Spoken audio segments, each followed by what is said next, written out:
Donc quand le patient arrive à la première journée, il va rencontrer les différents intervenants, l'infirmière, la diète, la psychologue, le médecin.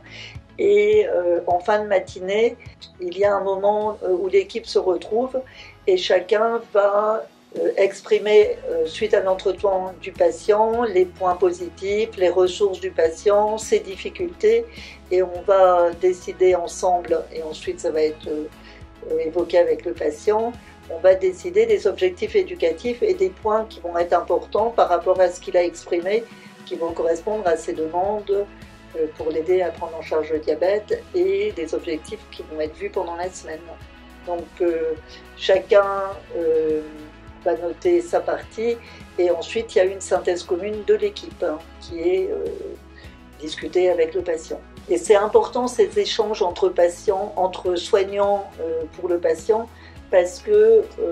on voit bien que le patient ne va pas dire la même chose à chaque personne. Quand il va rencontrer la diététicienne, il va exprimer certaines choses qui seront différentes avec l'infirmière ou avec le médecin. Et le fait justement d'échanger ensemble et de discuter, ça va permettre de mieux comprendre le patient, de mieux voir ses besoins, ses ressources aussi, parce que chacun a aussi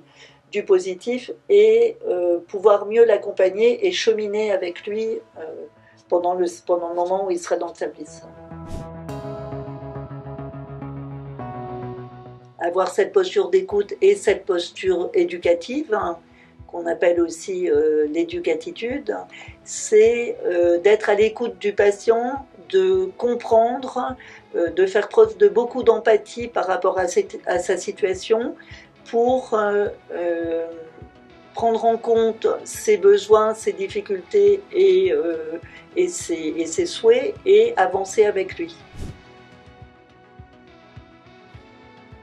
Alors on pourrait se dire que si on a des pompes où il n'y a pas besoin de calculer des débits, où on a du matériel, on n'aura plus de rôle. On va quand même avoir un rôle, et le rôle du médecin diabétologue, c'est d'accompagner la personne diabétique au fil et à l'évolution de son diabète, déjà pour lui proposer les nouveautés, ou pour proposer ce qui va être disponible sur